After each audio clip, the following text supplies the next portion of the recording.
बहुत सारी जगहों पर हमने तस्वीरें देखी वैसी साहब कि लोग तख्तियाँ लेकर शुक्रिया मोदी लिखे हुए भी नजर आए। वो कह रहे हैं कि हम भी मुसलमान हैं, हमें तो छोड़िए अच्छा ना, लग ये रहा है ये भी। बेचारे कहीं के नहीं है। अब बोल दिया गया इनको, ये कर रहे हैं, क्या मजबूरी है उनकी वही जाने भाई।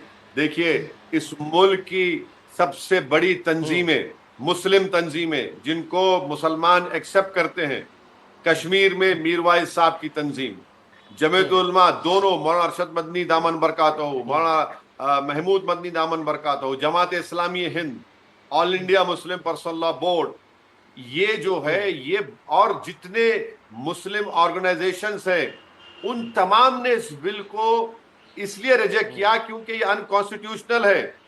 ये मुसलमानों के उन राइट्स को छीन रहा है जो हिंदू एंडोमेंट बोर्ड, सिख गुरुद्वारा प्रबंधक कमेटी और जेएन को हासिल है।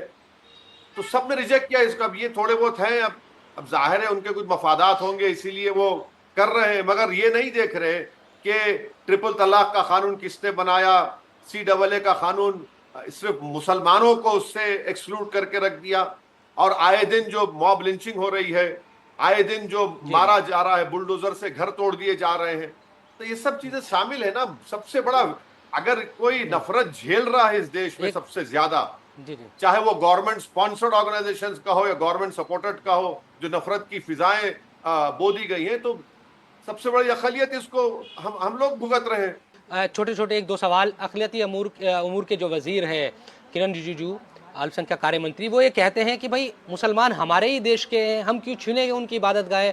और उन्होंने ये बिल लाने से, जब संसद में लाया जा रहा था, जेपीसी का बिल टेबल हो रहा था, उससे पहले कई बार प्रेस कॉन्फ्रेंस, कई बार मीडिया में इन तमाम बातों को कहा। तो सरकार पर भरोसा नहीं किया जा सकता आप पे बिल्कुल भरोसा भी। कैसा करेंगे जब आप वक्फ बाय यूजर को लिमिट करके कह रहे हैं कि जो डिस्प्यूट होगा या गवर्नमेंट प्रॉपर्टी से झगड़ा होगा तो वक्फ बाय यूजर नहीं होगा। आप माइनॉरिटी के मिनिस्टर हैं कि आप तो वो राइट्स मुझे नहीं दे रहे हैं जो हिंदू एंडोमेंट बोर्ड को मिले थे, जो आर्टिकल 14 और 15 का वायलेशन है। राम मंदिर में वक्फ बाय यूजर को अपहेल्ड किया गया। हम्म। आप वो काम कर रहे हैं कि सेंट्रल वक्फ काउंसिल में मेजॉरिटी नॉन मुस्लिम को बना सकते, मेजॉरिटी नॉन मुस्लिम को स्टेट वक्फ बोर्ड में बना सकते। आप वो काम कर रहे हैं कि फेडरलिज्म के खिलाफ आप काम करें कि पूरे रूल्स वक्फ बोर्ड के सेंट्रल गवर्नमेंट बनाएगी, स्टेट गवर्नमेंट किस लिए है फिर बताइए आप वो कानून बना रहे हैं कि इलेक्शन आपने निकाल दिया स्टेट वक्फ बोर्ड से, ना एमएलए कैटेगरी का इलेक्शन होगा, ना एमएलए एमपी का होगा, ना मुतवल्ली का होगा, ना बार काउंसिल का होगा, आप नॉमिनेट करेंगे।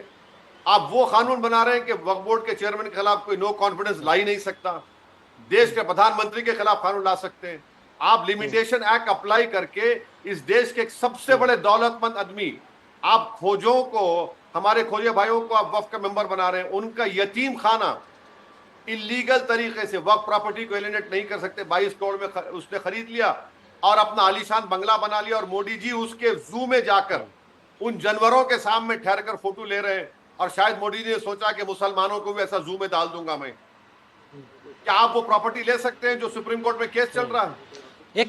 बताइए हमको। जी जी, एक आखिरी सवाल अब बस। जी जी, आखिरी सवाल ये है, आपने तो कह दिया कि सड़क और सुप्रीम कोर्ट या कोर्ट में दोनों तरीके से लड़ाई लड़ी जाएगी, कि आपको भी और तमाम मुस्लिम जो तंजीमें हैं उनको भी, जिनका आपने नाम लिया कि तमाम बड़ी मुस्लिम तंजीमें, पर्सनल लॉ बोर्ड, जमीयत, जमात, तमाम को बुलाया गया था जेपीसी में, और सरकार यही बार बार कहती है कि हमने सबको सुना है, उसके बाद हमने ये टेबल किया। तो कोई भी ऐसी चीज़ नहीं थी जो आपने जेपीसी में कही या इन तंजीमों ने कही उसको माना गया हो, और कहीं से भी कोई एक इस तरह की चीज़ें नज़र आती हो कि भाई हाँ, यहाँ पर हमारी बातों को आगे बढ़ाया गया है।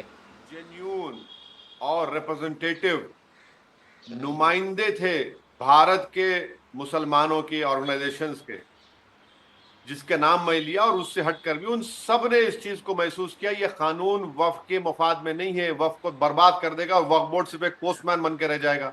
आपने एक को नहीं माना, एक को आपने नहीं माना उसमें। आप कानून, आप एक डेजिग्नेटेड ऑफिसर को बना रहे हैं। आप बताइए कि क्या कोई अपने ही केस में जज हो सकता है? भारत के संविधान में बेसिक स्ट्रक्चर का हिस्सा theory of separation of powers है।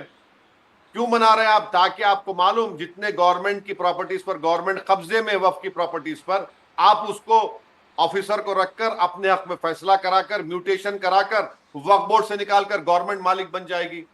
आप लिमिटेशन एक्ट इसलिए अप्लाई कर रहे हैं ताकि जो एनक्रोचर्स है उनको आप मालिक बनाएं, और जो आपके बड़े बड़े सरमायादार हैं, जो आपके दोस्त हैं, जो आपके इलेक्टोरल बॉन्ड बना कर देते हैं, जो आपको मीडिया में सपोर्ट करते हैं, उनको मालिक बना दें। आप मॉन्यूमेंट्स है 180 एएसआई की एएसआई वक्फ बोर्ड की प्रॉपर्टीज में कब्जे में दिल्ली में, सिर्फ आप उनको अब मालिक बना देंगे। मैं कब्रस्तान, मकबरे, इमाम बाड़ा से महरूम हो जाऊंगा।